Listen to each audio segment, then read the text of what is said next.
Welcome to the Icons with Rick Horrow, where each month we sit down with the transformative leaders across the world of sports. This month, a driver who was named one of the top 100 women athletes of the 20th century by Sports Illustrated. A pioneer among women in the world of auto racing, Lyn St. Let's get started by going inside the icon. Lyn St. was born in 1947 in Ohio and raised near Cleveland. Her mother suffered from the long-term effects of polio, which you'll soon hear helped instill a love of cars in Lyn from a young age. While attending a race at the age of 17, Lyn told some male friends she could do better. They challenged her to enter, and she won the race. In 1985, St. James became the first woman to win a solo North American road race at Watkins Glen. 3 years later, she was the first woman to compete full-time on the IndyCar circuit. In 1992, she finished 11th at the Indy 500, becoming the first woman named Rookie of the Year. St. James would race 7 more times at the Brickyard in her career. She acquired her own racing team in 1996. Lyn St. served as president of the Women's Sports Foundation from 1990 until 1993. She's met with 3 presidents in the White House and is an accomplished author and motivational speaker. Working Women magazine named her one of the top 350 women who changed the world from 1976 to 1996. We interviewed Lyn St. at her home in Phoenix. We're here in her house, and one of the first things you notice is the 1991 Lola that was her car in her rookie year, parentheses, winning the Rookie of the Year award that year. She started Indy 500. Very few of us have special awards hanging from their living room wall, but she does. Hi, Lyn. Hi. Thank you very much. It's my friend. It's my friend. It is your friend, and it's brought you immense success, and you are amazing professionally, philanthropically. You're a racing grandmother. We'll get into that too. You got a lot to cover. But first, let's talk about kind of the road to get you where you were. Your mom was afflicted by polio at a young age, and I assume watching her struggle and persevere gave you some inspiration in later life as well? Probably. At the time you're not really paying that much attention. I mean, it's all about you when you're a kid. Yeah, of course. So, but my mom was special, and I mean, my mom also taught me how to drive. Because for her, a car was everything. I mean, you and I, if we can ride a bike, we can walk to the store, to the corner, or whatever. My mom couldn't do that. So for her, that car had to be in the garage, and she knew everything about the car. So, I had to learn, about where to put the oil, how to check, the water in the radiator, and just, I had to learn things about the car before I could drive the car and the family car, and she taught me how to drive. So, I mean, I think somehow that probably morphed into who I became and who I really was but didn't know I was until later in my life. Well, and there are also obviously seminal moments in everybody's life. You've been very active in the Women's Sports Foundation. You chaired it for a number of years, and Billie Jean King, I assume, is one of your heroes. And She rose, sorry, but it's 1973, and you remember reflecting on the Bobby Riggs, Billie Jean King match. Talk a little bit about that. That was huge. First of all, I played tennis. Yeah. Never to the point that I'd ever thought about becoming a professional tennis player. But I mean, I played tennis, didn't grow up, but was living in South Florida at the time, where Chrissy Everett was from. And I mean, so tennis was big. And so I watched that match on television, and it was 1973 when a lot of stuff was going on in the women's movement that I didn't relate to. But I didn't know how much impact it had on me, but it did have a lot, because in 1974 is when I actually started racing and went out to SCCA and got my competition license and all of that. So when I look back, I realized, when I watched her beat Bobby Riggs and set the world on fire, because it wasn't just about a tennis match, it was about changing the way people perceive women. I think it gave me permission to do something that I wanted to do that I didn't think I could do and that I didn't know how to do yet. But I think somehow it gave me permission. It was like, if she does this in national television in front of all these people, I can go out to some local racetrack and drive a race car.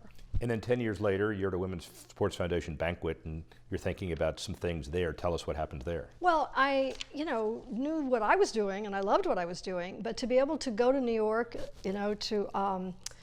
to the Women's Sports Foundation, which I'd never heard of, and to go to this fabulous dinner and to meet Billie Jean King and to meet Donna De Verona and to meet some of the stars that I'd watched on television and to have them treat me so well. I mean, it was like, so who are you? I'm Lyn St. What do you do? I'm a race car. You're a race car driver? Even though I wasn't racing in any national big deal, it just somehow elevated my own sense of self.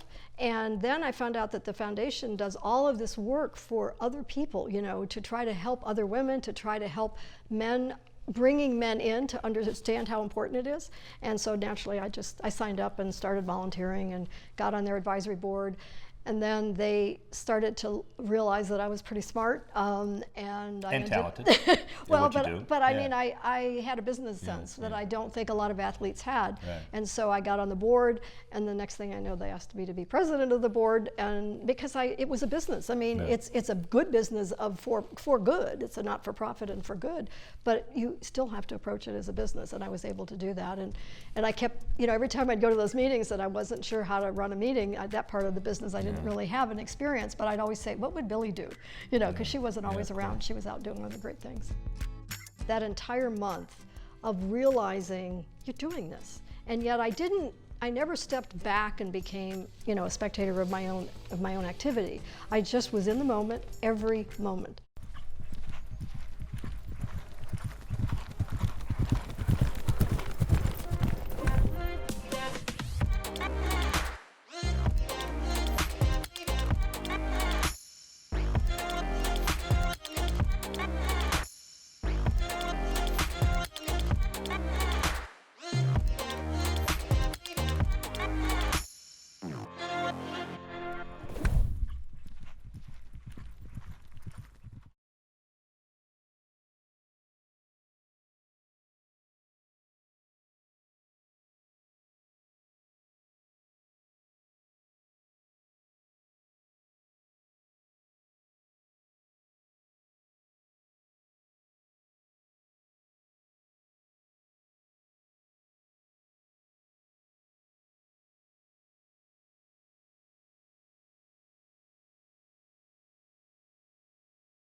So we fast forward to 92, and 26 years earlier, you go as a fan to Indy, and you can't get into Gasoline Alley because women aren't allowed there. So how does it feel the first year, 92, and you're debuting with this car, and you're not only in there, but you're in the race?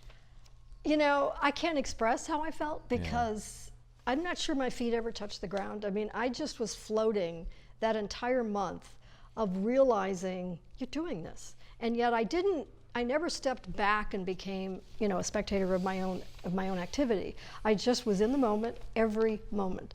I mean, that's the best advice. And actually, Martina Navratilova, I talked to her on the Friday before the race, because I go through the whole month. I go through rookie orientation, I pass. I go through practice, you know, don't crash. I get in the field, and then I'm like, there's this gap of time before the race. We've never had that. And you know, as an athlete, you're into a rhythm of how you do things. There was this big gap after the last day of qualifying before the race, and I was going crazy. And Martina called to congratulate me. I mean, this is another one of my sheroes. And she goes, "So how are you doing, Lyn?" And you know, she had that high lifting voice, you know. And I said, I'm going crazy. I don't know what to do because the race isn't for 2 days. She goes, "Just relax." She said, "Don't worry about it." She said, "Just live in the moment." And she said, when you get in the shower, you may put the conditioner on before the shampoo, but that's okay. Just keep living in the moment and you'll be fine. And so that's what I did. Well, you lived in 9 moments too, because you clearly left your mark and leaving your mark in what had heretofore been a male-dominated sport.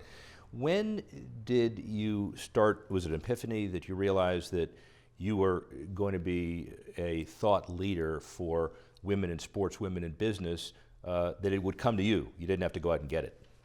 Boy, that's exactly what did happen. It came to me. The beginning of it was after Indy in '92. I got so much fan mail, and I'd never gotten that kind of fan mail before. And it wasn't just wanting autographs, it was also wanting advice. And then the media kept saying, because I kept saying to the media during my interviews, I am not representing all women, this is me. I can only do my best and what I can do.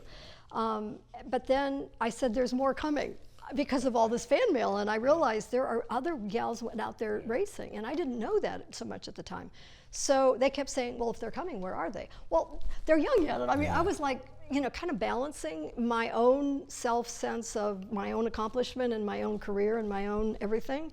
But at the same time, I really did then start to say, I want to represent these other women who are writing me and asking for advice. So that's when I actually learned that what I learned from the Women's Sports Foundation and what we could do for women in sports, I could finally try to do for women in racing. And I created my own foundation, Women in the Winner's Circle. I created a driver development program. And while I was still racing myself, I was also then mentoring and training and helping as best I can the young other drivers. So it kind of morphed into, you're it, do it. Yeah, but of course you talk about those almost passé as an afterthought. Those 3 programs are incredible, and nobody else would have been able to create those programs while you're actively pursuing your own career. Talk about each of them. Talk about Women in the Winner's Circle. Well, it's all about winning, and of course, only one person wins every race, but they're usually in racing is the first, second, and third in the podium. And so what I wanted to do was position women as winners. Well, it's hard to do that if you aren't winning, but yet I found out they were winning at the lower ranks. So in fact, one of the best compliments I ever had at one of our Women in the Winner's Circle events was Mike Helton, who was at that time the president of NASCAR. And he goes, when I come to your events, I feel like I'm actually at a future Hall of Fame event. Because we would bring women who had raced in the past and that were not recognized, who were winners, and then we brought the current crop, like a Danica Patrick, and who was winning in go-kart, who was winning, and then we brought even younger ones who were winning at their level. So they were winning, it's just they weren't winning on the front page of the paper that you happened to see, because it wasn't the 500 or the Daytona, something like that. So I think it changed how people thought. It wasn't just, oh, they can do it. It was they can actually win. And so we just got to keep winning at the higher level. That's what we got to do. So you get everybody together, and is it how to drive faster? Is it how to do better in business? Is it how to believe in yourself regardless of some barriers that men may put in front of you? Is it all of that? It's all of that, and I think, though, one of the points that you didn't mention is it's learning how to authentically be yourself and yet be part of a team, because racing is a team sport. I mean, it takes a community, not just a team, a community to get you there, and you have to really learn how to work with people. And a lot of the kids start with the people they have to work with is their family, because it's a family unit at the base, at the bottom. And then when they get up in the professional levels, and it's like being in a business. You've got the structure, and every company is structured differently, every team is structured differently. And so understanding how to integrate and work with a team and be a leader and represent yourself, because you have to. Your agent, we didn't have agents back in my day, we'll but talk about that. If you have an agent or a manager, they aren't going to be able to be at the team meetings. You have to learn how to speak up, but you also have to learn how to contribute. And that is a difficult thing to learn. And I think that's still missing in even some of the male drivers who are very talented. Maybe that's why they don't quite get ahead or get to the next level.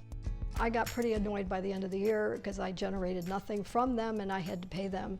And I said, damn it, I'm going to be able to do this myself. And from that point on, I was my own agent.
Well, let's be broader a little bit about women's sports generally.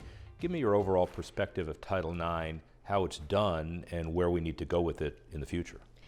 Well, I was pre-Title IX, so I didn't get to personally experience it. Plus, I went to a single-sex school. I went to a girls' school.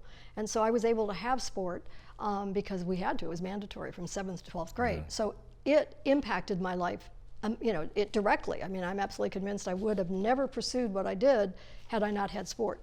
So now the statistics are so clear. I mean, it's one thing if it was just anecdotal information, but the statistics of how many more girls are actually participating in sport, how many more then go into leadership, how many more go into college. I mean, it isn't just about sport, it's about what you learn from sport.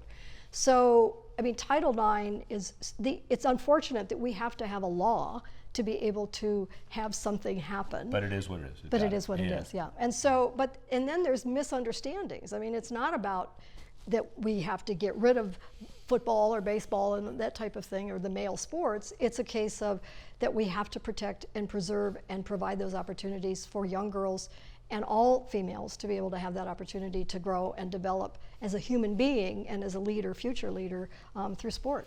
All right, so now Lyn St. James, the businesswoman, and we are in the sport and you're trying to win and you have people representing you and it's quick, I need to represent myself because I can do a better job. Tell that story.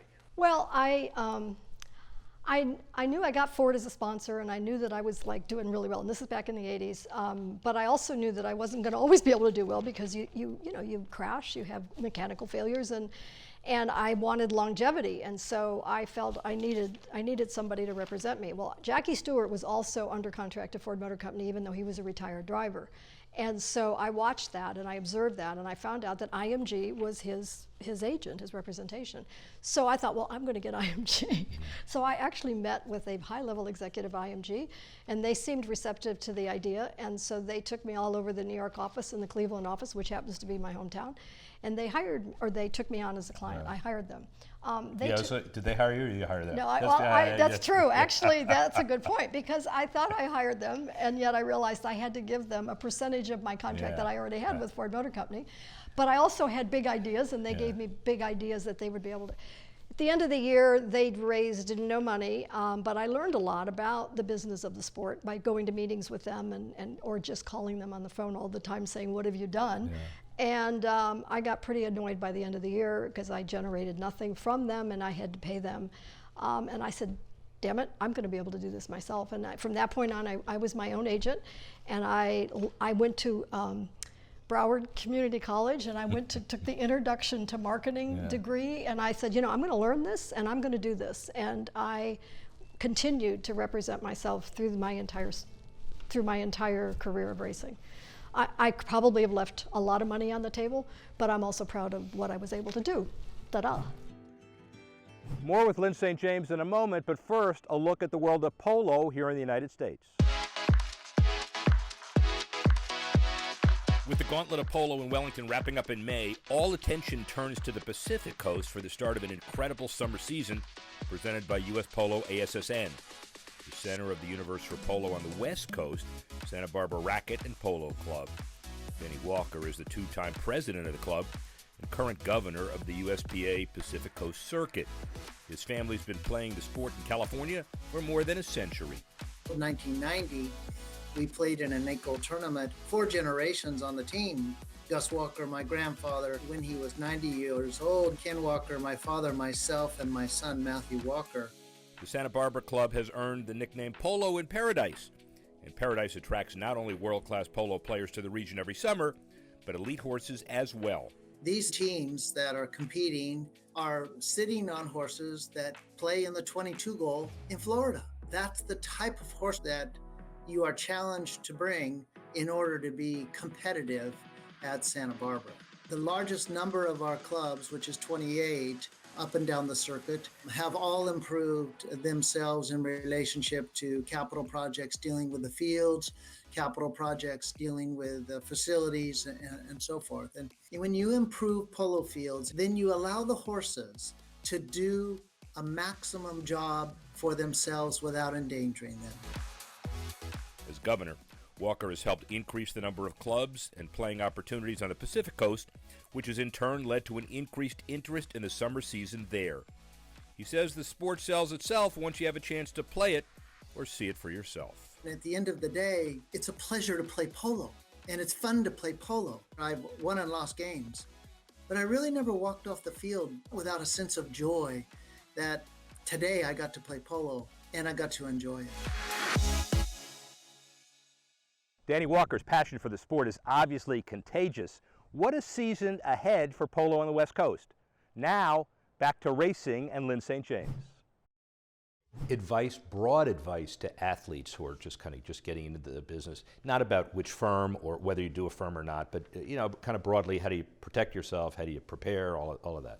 Well, first of all, take an introduction to business course of some sort to understand the flow of business. I mean, you don't have to become an agent, your own agent, but understand that this is a business and how the business flows. The other then, and one of the best things I got was a great attorney in Indianapolis to help me with these contracts. So don't let your dad do it, your mom do it, or try to figure that on your own.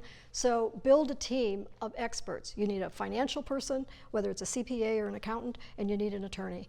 And then you need to eventually find the right manager, and that's hard to do, particularly as you're coming up. But understand the business, get a good team around you of legal and financial advice. Working Women magazine says you're one of the top 350 women who changed the world from 76 to 96. I don't know where you rank, but I don't know of any of the 349 that are doing what you're doing. What's next? What are you doing for the next 50 years? Well, as you learned, I've just become a grandma. So fastest grandma, and she's still racing, but we'll talk about that in a minute. Yeah, it's exciting because it's all new, really new. And the other is I'm an ambassador for the RPM Foundation, which stands for Restoration, Preservation, and Mentorship, which is a scholarship program for young people or anybody to get an education in how to work with their hands and restore or preserve vehicles, cars, boats, and planes. I've loved this because I love cars, and I love history, and I love young people, and I believe in education. So if I can somehow leverage my contacts and my relationships to benefit others doing this, I'm liking it, it's fun. So that's one of the things that I'm doing on a regular basis, which takes me to concours and takes me to other kind of events other than just racing.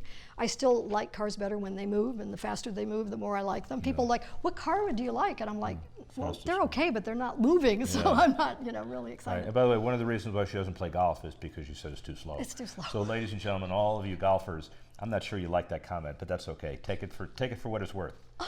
True. Yeah, no, true. Understand. So. You're still racing. Yeah, I race vintage racing. So old race car drivers get to drive old race cars. Went to the Bonneville Salt Flats last year. Yes. How fast did you go? I only went 177.997 before it took off and it flew. So I'm working. I didn't crash, but I flew, and the cars are meant to be on the ground. So fortunately, the car wasn't badly damaged. The team wants me back, and so I'm going to hopefully be in the 200-mile-an-hour club this year in September when I go to Bonneville. I raced at Daytona in the historic race there in a Ford GT, 2006 Ford GT, which is like the most sophisticated race car I've been in, but it's still considered vintage. So that's why I'm saying they're just older cars and they're older drivers. They still not have been able to demonstrate or tell the audience how much energy it takes to control a vehicle, just physical energy in your hands.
Sports Illustrated just kind of finally has you as one of the top 100 athletes in the 20th century.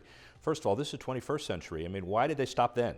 I don't know, but I'm actually glad they did. So Yeah. I'm not sure I'd make that list in the 21st. Well, all right, then finally about athletes and race car drivers. What do you say to people that don't understand your sport, this one, NASCAR, and say race car drivers are not athletes?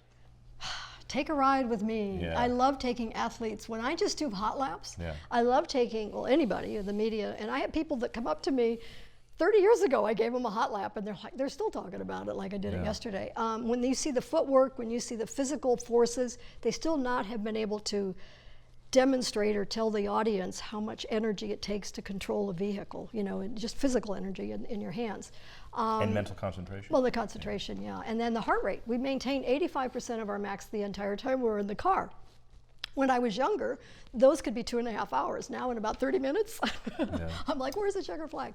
So we are very much an athlete, and I think our new crop of drivers, I mean, they've slimmed down and they're much fitter now because the cars, the G-forces, the energy that it takes to drive a race car is so much greater today than it even was 20 years ago. So, but the best way is take a ride.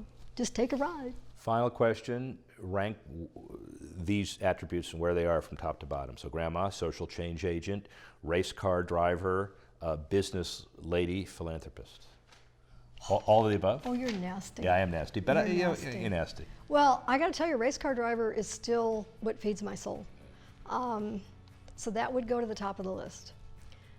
The rest of them, they morph depending on the day and the moment. Yeah. So don't ask me to go on there. No, but you also, goodbye, thank you, that's a great interview. But we also have the ability to do 100 things a day. You do. Yeah. Most people will do 10 things a day, so thank you. Lyn St. James, everybody, thank you. Lyn St. James, an incredible pioneer for women in racing, as well as an ambassador for the entire world of sports. Thanks for joining us, and see you next time on Icons with Rick Horrow.